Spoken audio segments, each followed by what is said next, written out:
আমরা বাংলাদেশিরা এমন একটা দেশের নাগরিক, আমরা টেহা ছাড়া নাগরিক সেবা পাই না সরকারের কাছ থেকে। আমাদের দেশের সরকার যে ওই ক্ষমতা তাই টেহা ছাড়া নাগরিক সেবা দেয় না, তার কোনো প্রমাণ নাই। হাতে গোনা যদি একটা দুইটা থাকতে পারে। টেহা ছাড়া নাগরিক সেবা আমাদের দেশের সরকার দেয় না, দেওয়ার দরকার মনে করে না। কারণ সরকারের থাকে এমপি মন্ত্রী টেয়ার দরকার আছে, তারা হাজার হাজার কোটিটা চুরি করতে হইব, বিদেশে বাড়ি করতে হইব। আমরা এমন একটা দেশের নাগরিক যেই দেশের এমপি মন্ত্রীরা হাজার হাজার কোটিটা চুরি করব, আর এই চুরের ক্ষতিপূরণ সাধারণ পাবলিকের থেকে নিব, আমগর থেকে নিব। কিভাবে নিব? আগে বাড়ির ট্যাক্স দিছি 100 টাকা, বর্তমানে ঘরের ট্যাক্স দেই 500 টাকা।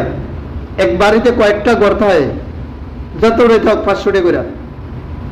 আগে জন্ম নিবন্ধনের কাগজ করতে 50 টাকা লাগছে, মানে 600 টাকা লাগে। আমরা এমন একটা দেশের নাগরিক যেই দেশের সরকারি অফিসে যাইতে হইলেও দালাল ধরন লাগে। আমরা এমন একটা দেশের নাগরিক যেই দেশের প্রশাসন সিন্ডিকেটের সাদাবাজের কাছে দুর্বল। আমরা এমন একটা দেশ নিয়ে বড়াই করি যেই দেশের ভিতরে চোর, বাটপার, সন্ত্রাস, সাদাবাজ বাহিনী অভাব নাই, ঘরে ঘরে কর্মস্থান অভাব নাই।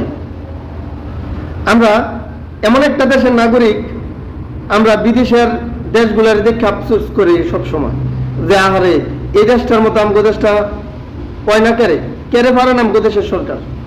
আমগো দেশের সরকারের বাধা দেয় কে? অবশ্যই দেখুন একজনের বাধা দেয়, দেশ পরিবর্তন করতে দেয় না।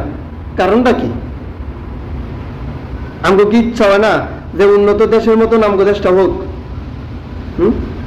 সাধারণ পাবলিক তো আজকে নিরাপদ নাই।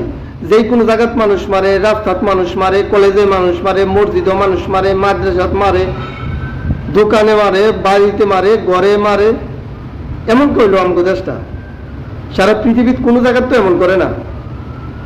আমগো দেশেই এই সমস্ত কাজ চলে বেশি। কারণ আমরা যে ওই পার্শ্ববর্তী দেশ একটারে ফলো করি, পার্শ্ববর্তী দেশ ইউরোপ, পার্শ্ববর্তী বাংলাদেশের পার্শ্ববর্তী একটা ইউরোপ দেশ আছে। এই ইউরোপের যে 54 বছর ফলো করছি, তার কারণে আমাদের দেশের এই অবস্থা। আমরা যদি ফলো করতাম চায়নারে, আমরা যদি ফলো করতাম দুবাইরে, আমরা যদি ফলো করতাম সৌদি আরবের, আমরা যদি ফলো করতাম মালয়েশিয়ারে, আমরা যদি ফলো করতাম সিঙ্গাপুরের, তাহলে আমাদের দেশ এমন হয় না। আমরা ফলো করছি কারণ বন্ধু দেশ ভারত, ভারতের ফলো করছি। ভারতের ফলো করে ঘরে ঘরে কর্মস্থান বানাইছি, এলাকা এলাকা সাদাবাজ বাহিনী বানাইছি। এই সাদাবাজ বাহিনী বন্ধ করার একটাই কারণ আছে, এই সন্ত্রাস বাহিনী বন্ধ করার কারণ খুব সহজ, কিন্তু সরকার এটার খুব কঠিন দেখাইতেছে। খুবই সহজ। প্রশাসন জানে কোন এলাকাত কয়জন সন্ত্রাস আছে, কোন এলাকাত কয়জন চোর আছে, কোন এলাকাত কয়জন বাটপার আছে, প্রশাসন জানে।